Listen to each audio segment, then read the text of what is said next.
Strengths and weaknesses. Knowing them in yourself is vital for success, right? Because if you try and focus only on your strengths without any type of attention to your weaknesses, or at least an awareness of them, you are going to be handicapped beyond belief, right? It is a very dangerous thing to think that you are strong in an area that you are weak, and to think that you are weak in an area that you are strong. It'll cause so much turmoil throughout your life, trying to be something that you are not. People are inclined to particular things. You pick up on things way easier than you do on others. We are all different. We all have strengths and weaknesses, some more than others, that I'll grant. The key to finding people in your life who counterbalance your strengths and weaknesses, right?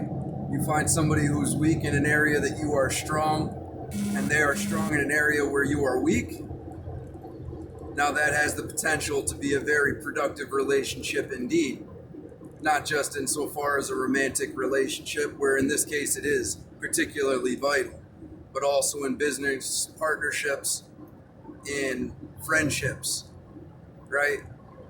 And then even if you have employees, you have to understand each individual's strengths and weaknesses, right? You're not going to use a hammer to paint a wall, right? No, using a paintbrush to pull out nails. That's just the way it goes, right? There's an expression: when all you have is a hammer, everything starts to look like a nail. That kind of seems to be the predicament that the United States is in right now, because of how heavily it's relied on its military force and just overall exploitation of the foreign nations' resources in order for us to all live the lives we live, right? So do a deep dive, do a self-analysis, and be ruthless about it. You have to be very ruthless in self-analysis in order to get to the actual point, right? We have this issue where we baby ourselves. You look at yourself in the ideal version, who you think you are and who you are aren't always exactly similar.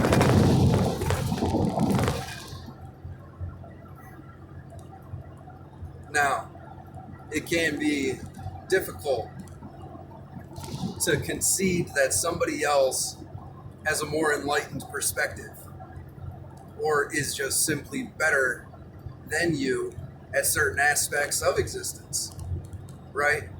But do not take offense to this. Learn from it. Try and adopt their perspective.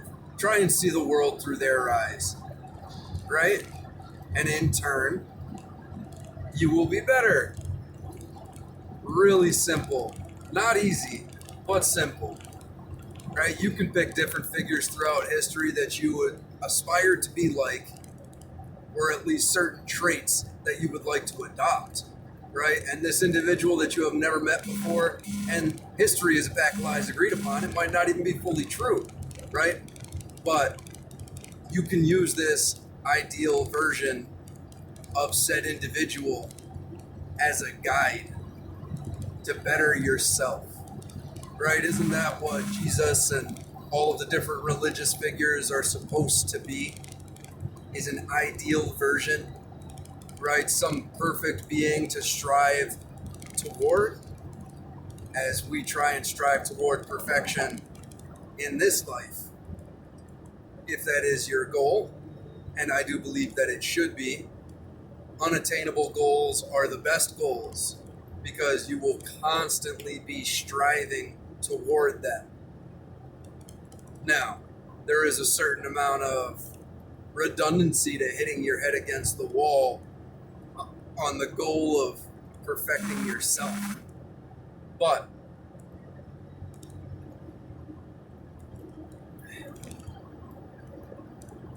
it is only right. So do not be angry. Do Do not be self-loathing, but be true. Be honest.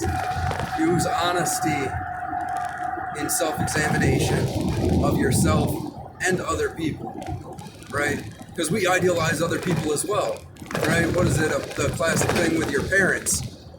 First you idolize them, then you demonize them, and then you humanize them, right? Because as a young infant, you are fully dependent on these people. And so if you see their imperfections, it casts doubt on your own place in this world.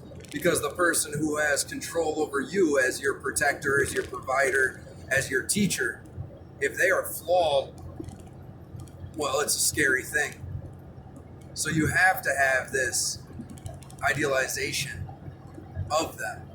And then once you start to see the hypocrisies within them, right, it shatters your initial buildup of them. So you resent them. You resent the power that they have over you. You resent their imperfect nature. And as you grow older and you start to realize the hypocrisies within yourself and within all people, then you start to look at things from a different perspective. This is what needs to happen, or at least should happen, through the maturing process. And something similar needs to happen within yourself. And if it does not, then you are going to constantly have issues. Because either the person that you think you are doesn't exist, right? You have an unrealistic appraisal of what needs to alter. And then you'll never be able to alter it. And then you can get to a point where you demonize yourself for your hypocrisies, for your falls, for your failings. You need to get to the stage where you humanize yourself. Understand your strengths, your weaknesses. Understand that you are human. And understand that the best part about being human is the fact that there's always room for improvement. So improve daily. Be honest. Especially with yourself. The most insidious lies are the ones we tell ourselves. They're the ones that stop us the most.